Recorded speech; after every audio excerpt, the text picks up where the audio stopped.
Hey there folks, Glenn with the almost world famous Cactus Atlas, filming in Valley of Fire State Park in Nevada, here at Arch Rock, where I'm camping in the Arch Rock Campground. So we're staring at the back of Arch Rock, right off the main road, near Arch Rock Campground, where I am spending the night right up the road here around those rocks. So you could probably walk to it from here. But if you didn't know, Arch Rock Campground is named after Arch Rock. You'll have to forgive me early on in this episode also, in that it is fiercely windy out here. I got dirt in my eyes. I knew the forecast was gonna be bad for wind today, but luckily it calms down later.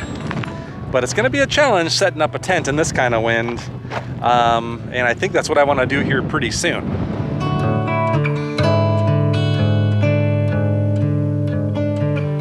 I finally made it here to Arch Rock Campground, and the previous tenants vacated, and I am clear for takeoff. As usual, the starting point for this episode is to tour my campsite, Site 16, and I'm going to show you the amenities that each campsite gets, and then we'll do a little walk around and see some vacant sites. And as the French say, et voila. Tent set up on the tent pad, and I remember from the last time, very similar, I shouldn't say challenge, it's not that huge of a deal, but I'll show you what I mean about the tent pads not being quite sized ideally. I have to overflow out there, and if I were to move the tent forward to try to get it all in there, I'd be trying to stake in those concrete things. So it was just easier. Maybe a tip, because it might be too late before you realize, I kind of start towards the back. This is a 6-person tent, and then I just let that other edge go, and I did not have any issues today staking into the ground like I did last time over in Site 6, because usually in this kind of terrain underneath us is just rock. Probably one reason for the tent pad is they probably filled it so you can stake in. Plenty big driveway here for rigs like that. I don't think they accommodate Class A's here in this campground, but there is a bigger campground called Atlatl Campground right on the other side of these rocks where all the RVers stay, and they have running water, showers, etc. over there. And this is more of a dry camping experience. I've seen them call it that here, although there is water. Really just no flushing toilets is what we're talking about. I remember from last time that most sites have their own little water spigot. That, or they're pretty generous and pretty well spread out. I can't remember if it's one per site or a couple of them share, but basically you do have running drinkable water, and let's see if it works. It works beautifully, and it's very chilly. And outside of that water, you do have your other amenities. Thankfully, because you're in a very exposed area, doing desert camping, you have shade in the form of these metal stations that each campsite has with a picnic table underneath. Another thing that I really like at this campground is they give you like a stand-up grill and a fire ring, so you can do ground fires or have them up there. Fires look like they are permitted. It is going to be kind of chilly, I think in the upper 40s tonight, so as long as it's not too windy, I'll definitely be making a fire. And then one obvious, I'm not going to say amenity, but one feature of this campground are the beautiful red rocks in the landscape that you of course camp inside. And therein lies what makes this place so special, is the opportunity to camp in a Martian landscape and pretend that you're on another planet.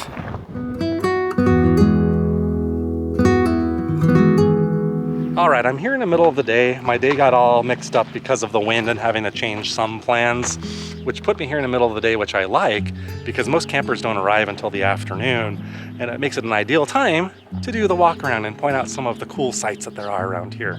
So like last time, I don't know if I'm gonna actually scrutinize them on this episode either, but there's this section up towards the front. The main entrance is over there. There's a self-pay station in the front. And a lot of the sites in the middle, to me, they're still awesome for the scenery, but you're not up against the rocks. So if I had to avoid any sites in this whole campground, me personally, it would be that center section, the lower numbered sites, mainly just because it's more fun to be up on the rocks because you can literally climb up on them too. Now facing up this way where this car's about to go are where the best sites are, in my opinion. Here at Site 17, this is a good example of what I'm talking about with the water spouts, how either each site has its own, which is usually unheard of. Usually they're spread out every few campsites, but an example of one that, you know, Site 17, they're gonna not be thirsty while they're here. And another example of the same general sized tent pad, that kind of narrow, long. It just needs to be more square, I think. That dimension's okay. I'd like to just see it go just as far out that way, then we'd be in business. Here's Site 18. I remember from my first trip here, I want to say I called this out as one of my favorites, and it still might be, because the views, the rocks, and the privacy of this one. This one is spectacular in terms of privacy. There's even yet more private sites than this one, but other than just some sight lines like to where I'm at, nobody's gonna bother you here because you're really up against the rocks. And then you get probably one of the best views in the campground here. This is one that if I ever see this one open, despite maybe one or two others that I would choose first, this would be definitely one of my bucket list sites here at Arch Rock, Site 18. All right, so last time I was here, I recall these sites were already occupied, and one of two of them is this time too. It should be Sites 19 and 20. But there was a big rig on this last time. I don't think anybody's there right now. So I'm very pleased I get to see that one, because I would say that's an awesome site too. It's like on the backside of the rocks from 18, but tucked away nicely. Really large site. And you got 10 campers in there tonight.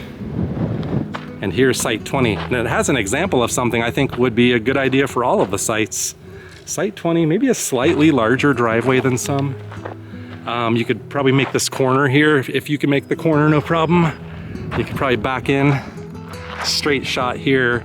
And I would say this driveway is slightly longer than others than I've seen. And the tent pad is more square and large. Like I was saying, it would work better that way. Well, that's what I'm talking about. Interesting choice to put the fire ring back here out more in the desert. I love that. Get more into nature.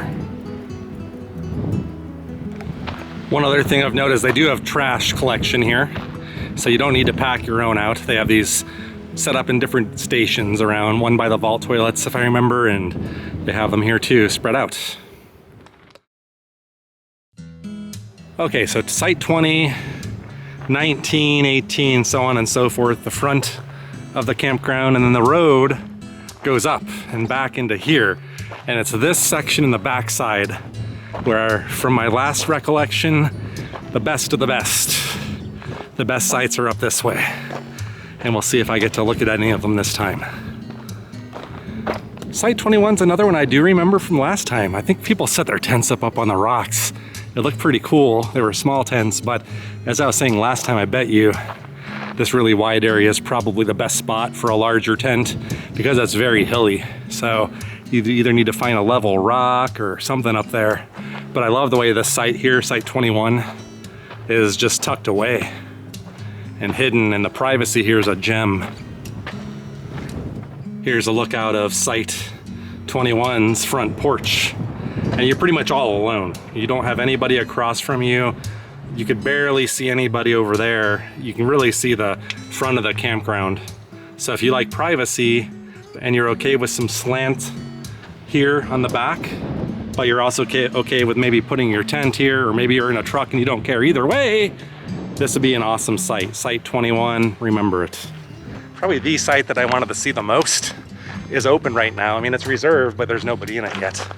Site 22, last time I was here, a gentleman had a really big rig here and I couldn't see how far back it went. Well, I can tell you it doesn't go back that far, but boy, is it private and awesome.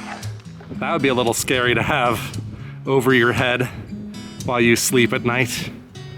Everything's got to come down eventually, but probably be a very long time. But I love this site.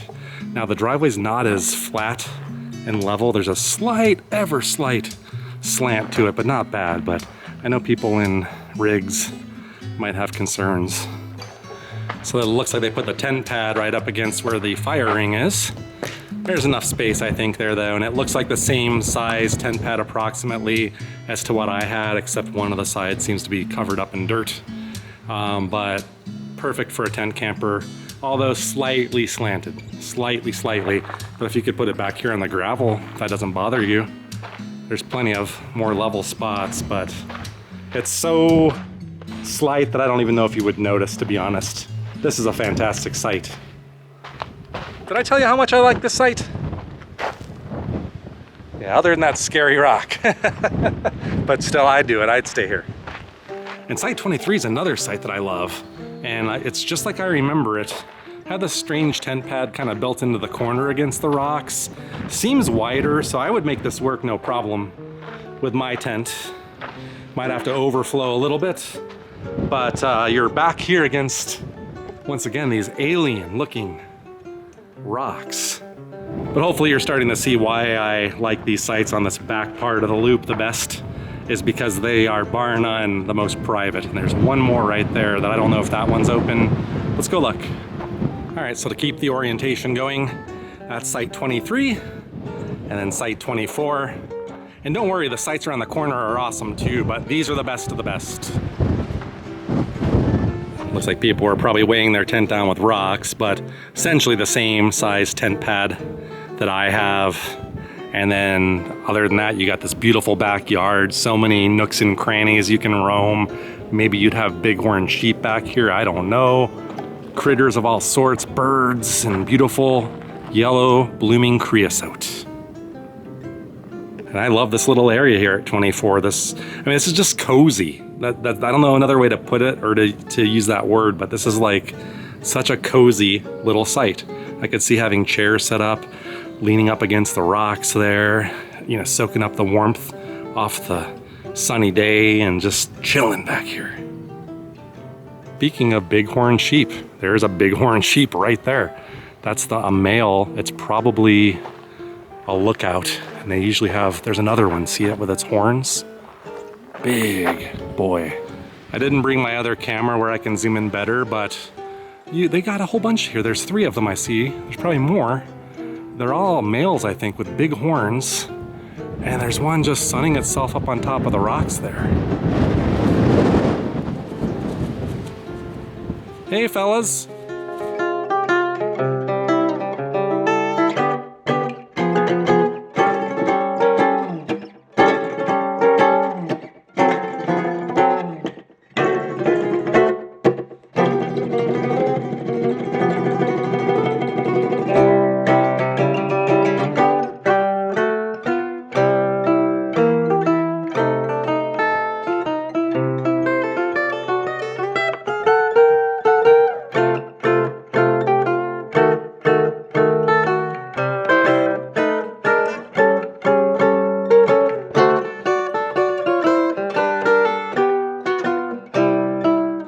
Asked for a better show. Got to check out all of the sites back here.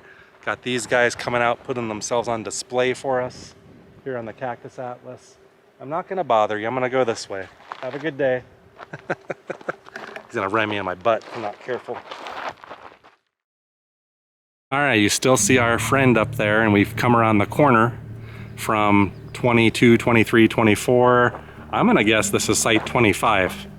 And we're now kind of not on the back side of the loop anymore, and we're coming down the other side. And let's see, Site 25, I was right.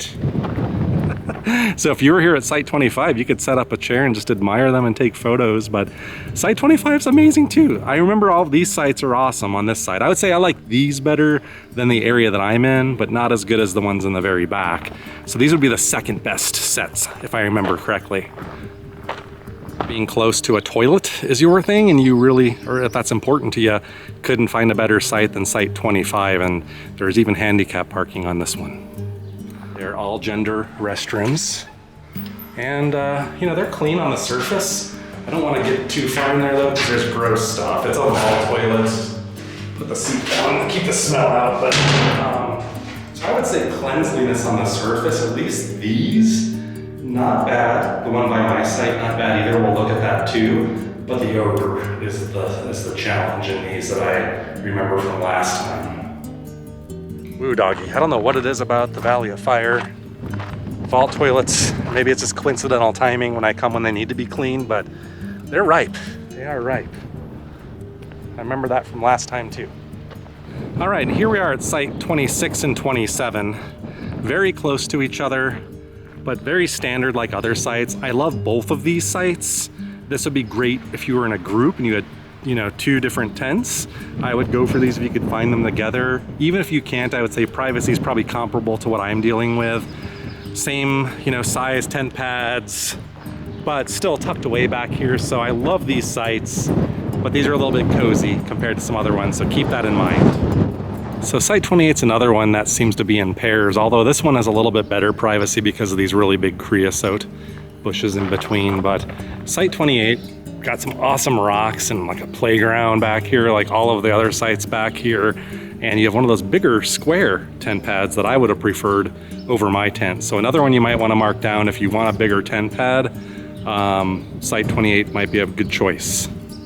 And here is site 29, the last one I believe on the loop, because the main paved road is right out here, which turns into a small gravelly scenic loop drive that I'll take you on later in the car. It's really short, it goes around this whole campground area, but I believe site 29 is our last site.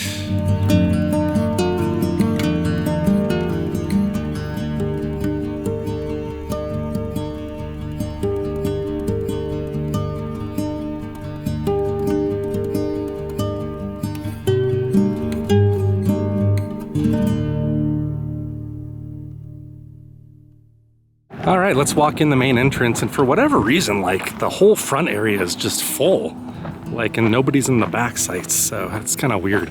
But I guess a lot of the bigger rigs and stuff probably don't want to mess around with the tight turns is my guess, so I don't know.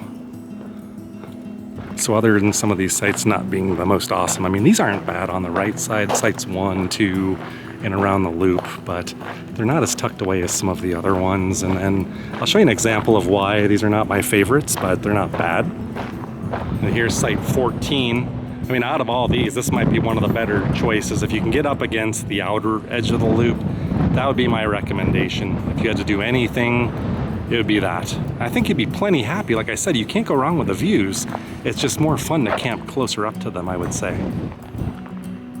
Here's a lot of the center sites. We'll just kind of scan by them. I mean, you see what I'm saying? There's some like just right in the middle of it, and they're all so close together that if you had to, and you had to pick one because you wanted to camp here, you're gonna be really happy. I don't want to portray it like it's a bad thing, but I mean, or maybe you like to be around people more than I do.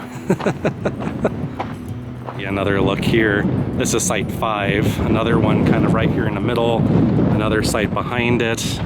You know, we'll scrutinize them from the car later. It's just, they're all the same and they're all in the middle. That's my only comment I'm gonna make. And then this was the site that I chose a few years ago, site number 6, and behind there's like this little cave, grotto as I called it. And I really like site 6. I highly recommended site 6. It's a good one. Well, there you have it. That's your campground walk-around tour. We scrutinized a few sites on foot, so hopefully that helps you or entices you to want to come camp here, because it should. But there's still more for us to unpack, so I think we're going to kind of bounce back and forth between seeing some of the sites around here to looking at campground stuff, if that's okay. Try to make it a little more interesting, but I do want to at least do a drive-through of Atlatl campground, and then at some point I'm going to take a shower here, and I do have water over at that other campsite, so it's good to know about, and you can use them. And then we got a few other things to do, so we're not done yet. So even though we did our tour on foot, still got some more to do. Right, so as for me, I gotta take care of my belly and some stuff here, and then we'll hook up and maybe go seek some more sights out here as the afternoon progresses, and hopefully this darn wind slows down. I'm getting tired of it. It's a little bit chilly, a lot chillier than I thought it was gonna be, at least in the afternoon. In fact, it's so cool that I was really tired. I worked hard earlier. I actually took a really refreshing nap for like a half an hour or something like that in the tent. Usually during the day I can't go in, it's too hot. So this is pleasant. Anywho, now that I'm refreshed, I'm ready to take you guys to go see the next thing. All right, I'm here sitting in the campground in Slim, and we are going to make our way to the Scenic Drive, which is like a 1 minute 30-second scenic drive, but it's still a scenic drive. So while I drive out of here, I'm gonna talk to you.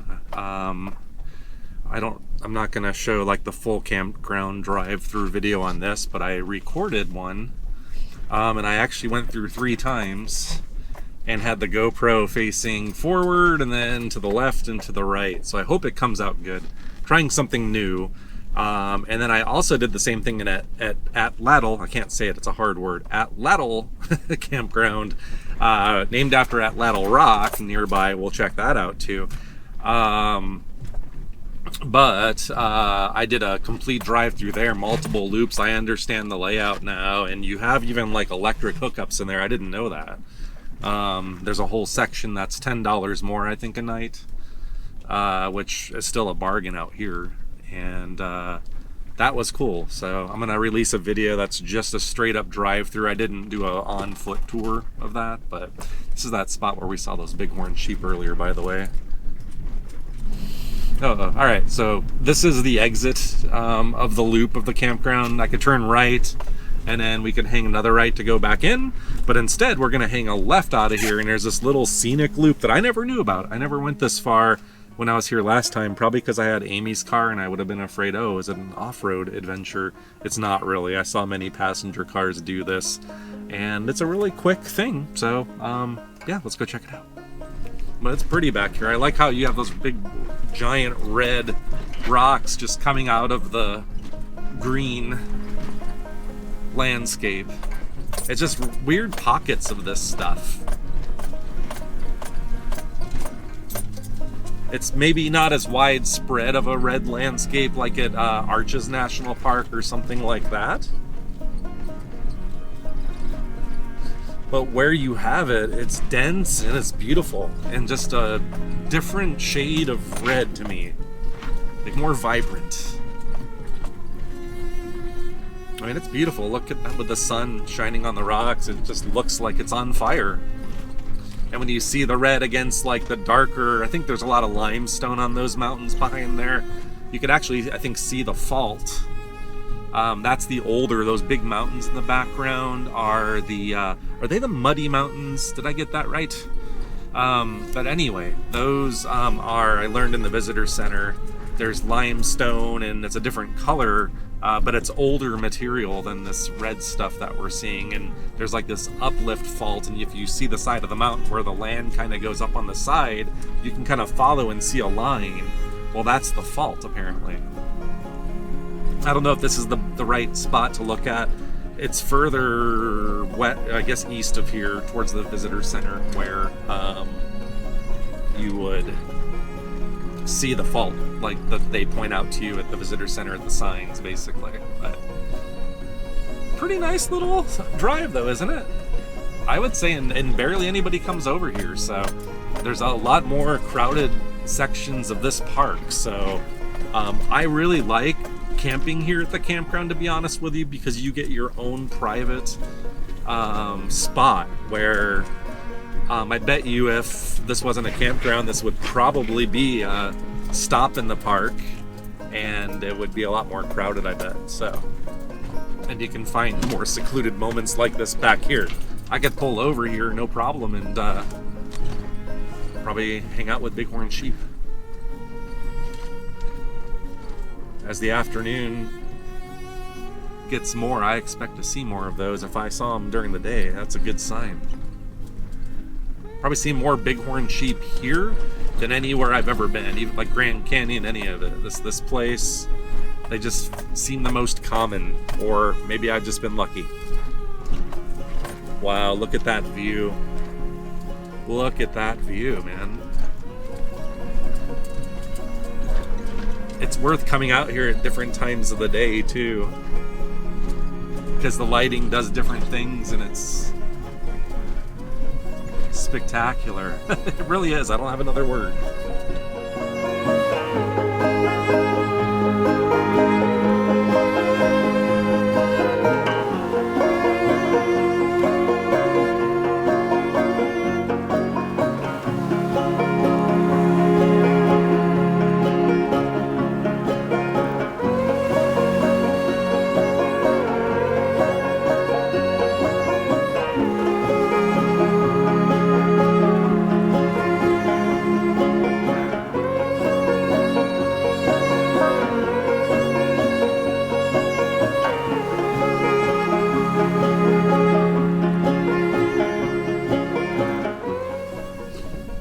we made a left turn out of the scenic drive back onto the main park road here, and we're heading to what I think should be the next point of interest on our tour today, something called the Beehives. Oh, nice. I came up here earlier. Look at that freaking view. It just blows my mind.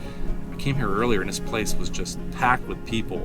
Everybody's leaving and they're heading out towards the Vegas exit. So it's a Sunday, so I'm guessing it's a lot of tourist traffic from Vegas that's been in here, and that's why it's been crowded. And tomorrow's Monday, so I'm hoping it's even less crowded. But anyway, the Beehives. There's only one other car here. I've never had it like that either. There's always been more than one other group here when I've come. So this is going to be a little bit of a treat.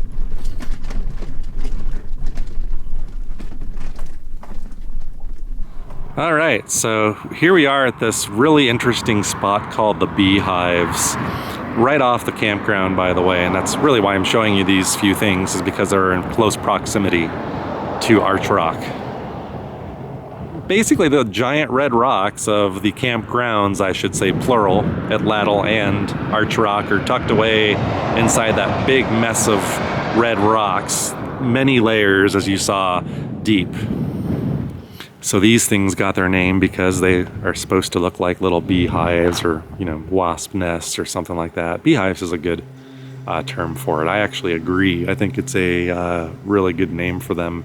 And the deeper you go in, it almost looks like some of these things look like alien nests or something like that. Maybe from Starship Trooper type, you know, insectoid races. I don't know what I'm talking about anymore. It's been a long day, but yeah, having fun though. And basically from here you can just wander around. I imagine if you have young children, this would be a great place to tire them out.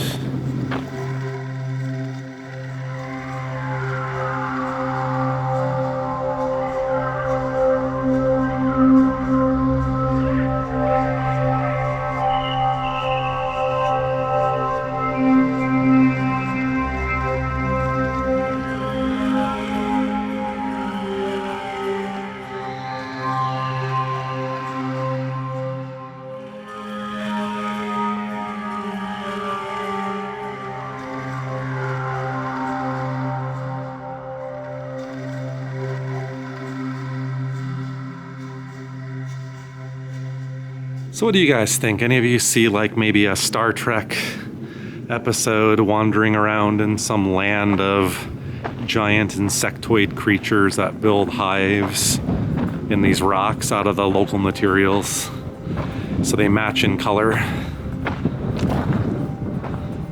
I could see it. You could totally make a movie here, and they have. Many, but including a Star Trek film, but not here at this location as far as I know. But that's the good thing about camping, is it makes your imagination run a little wild, which is, for me, one of the points to get out and admire nature. The itinerary is not finished. I have more to do. So heading back to the car, and as the sun goes away and the clouds come out, it has been one of the biggest temperature variant type days I've experienced in a really long time. And I've been wearing this hoodie most of the day, and it's getting to the point where I need sweatpants. I think it's the next day from when I last filmed here at the campground for this video, if I'm not mistaken. But anyway, I am back from leaving here early this morning to go on an off-roading excursion in a landscape just like this, but on BLM land, where we're free to fly our drone and stuff. So you're gonna have to tune in and see that video, but that was the majority of my day. And then I came back and I started to work, and trying to get back into a work mode for various reasons. So you can see I have my charging going on from earlier, and I'm actually backing up clips onto my iPad, kind of as a precaution, but I'll upload them to our network drive from there later. And yeah, that is the big thing, the expensive thing to charge up are those drone batteries, of course. All right, while I've been finishing up my other tasks, I've got my little mini Weber grill going. I put a lot of charcoal on this one today because I'm going to be grilling 4 burgers, and it's a pretty small grill, so I've not attempted that yet on this thing, but I have made hot dogs on it and was successful. But it's pretty hard to mess up hot dogs. My plan is going to be to cook all 4, and then I'm going to wrap up 2 of them, and then I've got I'll probably just use the Weber grill as an oven and wrap them in tin foil and put them back in that thing tomorrow. I've got plenty of charcoal and reheat them that way in tin foil. And of course, just being idle at the campground is fantastic in the scenery, just looking up while you're making burgers here. Hopefully most of you get it, unless you're a vegetarian or vegan or something. And if so, I apologize. I'm not trying to glorify something you dislike. And by magic, this Yeti cooler appeared.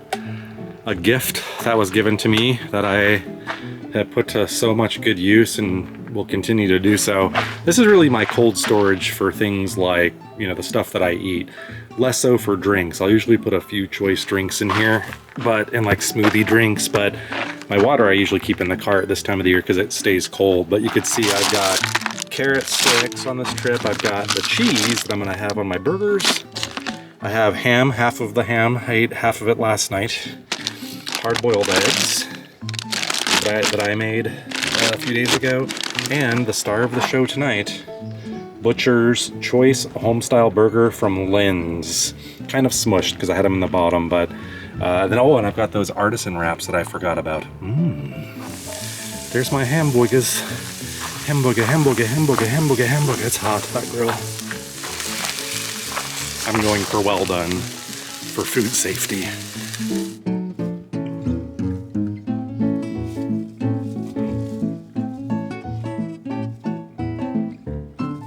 I call it the nothing fancy burger. All right, dinner is eaten, and I've cleaned up everything. Other than the grill, I gotta clean it, but it's hot. But I dumped the coals and made sure they were out completely. And I told you guys there's one other thing I wanted to show you in the area, and that would be something called Atlatl Rock, which is this thing, some of you probably know what it is, a stairway they built up to this panel of petroglyphs, and it is one of the best ever in my opinion. So I'm gonna head over there now and show it to you, but I'm not gonna film the drive. We filmed this a million times, so you've seen it already. So you saw the feature where Arch Rock Campground got its name, and I presume this is where Atlatl Campground got its name, at Atlatl Rock. I don't know if you can see that gentleman standing up on the top of the stairs there, but there's a flat rock behind there that was just begging to be decorated with ancient art, and it is. Oh, this is nice. This is a definition of what an atlatl is. So it's a throwing stick or a dart thrower used by ancient tribes to give more force to their darts or spears. So you may have seen it where I think it's like a spear on a stick and it throws it, and it makes the velocity much more. And I'm thinking there were ancient tribes. There might be an atlatl symbol up there, I'm gonna guess, but we'll look. I think I know what they look like.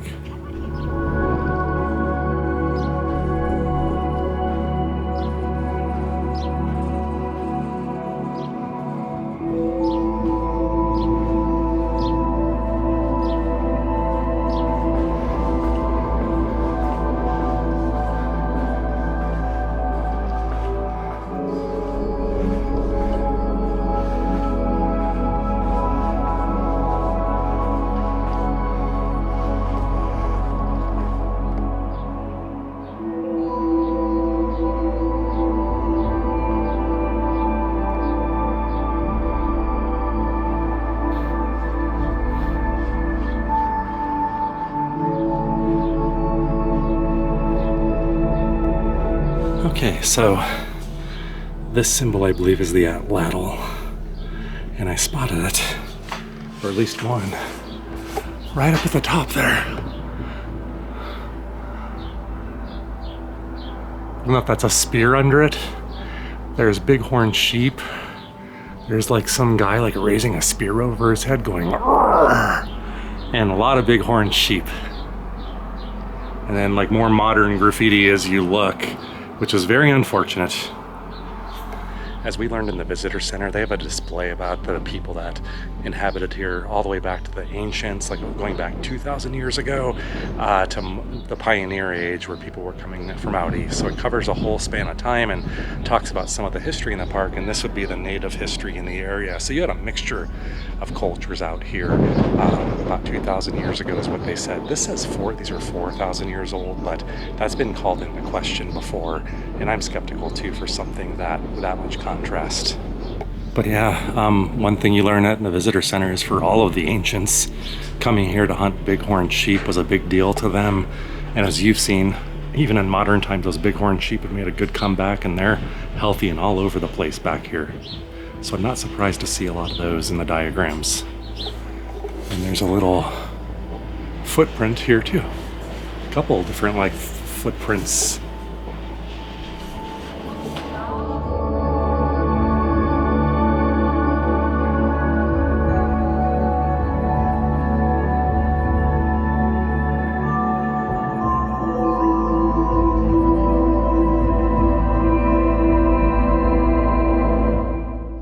About 20 minutes or so around sunset, maybe a little bit longer, and you know, so it's about 20 to 7, early May here. So I'm kind of thinking, you know, we've done a grand tour of the Arch Rock Campground. I've taken you to all of the sites in the close vicinity, and I've shown you bighorn sheep. I think we've done quite a bit. I am happy to report though that Valley of Fire still has my heart. It is still, to this date, my favorite landscape in the US. And I'll let you know when something beats it, but it hasn't happened yet. All right, I lied. One more thing. I feel guilty. It's more for me than it is for you, because I was gonna do a whole other episode in the park to feature some of my favorite spots, which aren't among most of what I've shown you, other than the campground I love. And everything else I showed you is super awesome, but because I didn't get to do that for various reasons, I wanted to come to at least one of those spots, and this is not my favorite, but it's cool. So, and there's history with it, and it's the Cactus Atlas. So I give you what they call the cabins. If you were staying at the cabins, probably almost 100 years ago at this point, you'd have this view here at sunset. We've already probably missed the primo because it's sun's really going down, but you can still see why they call this the Valley of Fire, I think, with that bright red. My recollection of these cabins, once again, is their Civilian Conservation Corps era. They've done a lot of projects in the West. We talk about them all the time on the channel, so I think they just built these as guest quarters. I don't know if it was for researchers or whatnot, or just visitors, but they were cabins, so they were residential.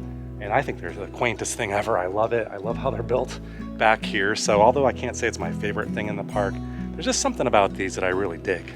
They're just cozy, and they must have used the local materials to construct these. I'm guessing that blends in that red Navajo sandstone, but you can still see the wood in them. They're just really cool.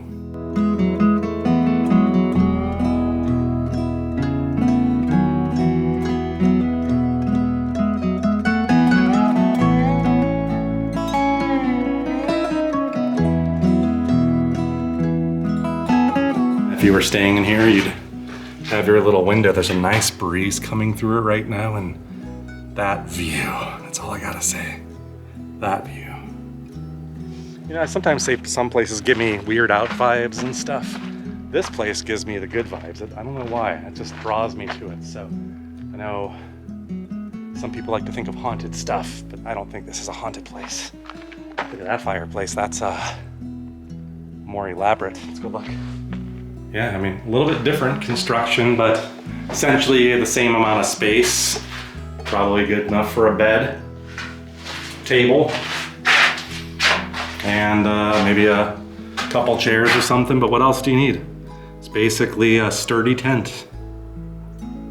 I imagine whoever stayed in these had to have had magical times, because this place is really that fantastic. You can just see it in people's eyes around here when you're walking around. People are mesmerized. It's one of the few parks where most of the time I'm annoyed by it because every stop is so crowded, but people seem to really stop at every single thing and don't really skimp, which is rare in parks. So kind of testament to everything like being so cool and different like these cabins. All right, cabins. It's been real again in 2024. I'm glad to still see you standing these few years later. Somebody's driving up on me now, and I got my time to do my speaking with you in peace. So I'm gonna get a few last snapshots with my other camera, and we're gonna head back to the campground where we'll see. That might be where things settle down once and for all. And we're back for one last post-sunset, the civil twilight here in my beloved Arch Rock Campground. All right, everybody, Arch Rock Campground at Valley of Fire 2024. Been here twice now, just as good as the first time. If you like this video, consider subscribing if you haven't, and be sure to tell your friends if you like our channel, and come back next week because we always have more videos. And until then, take it easy.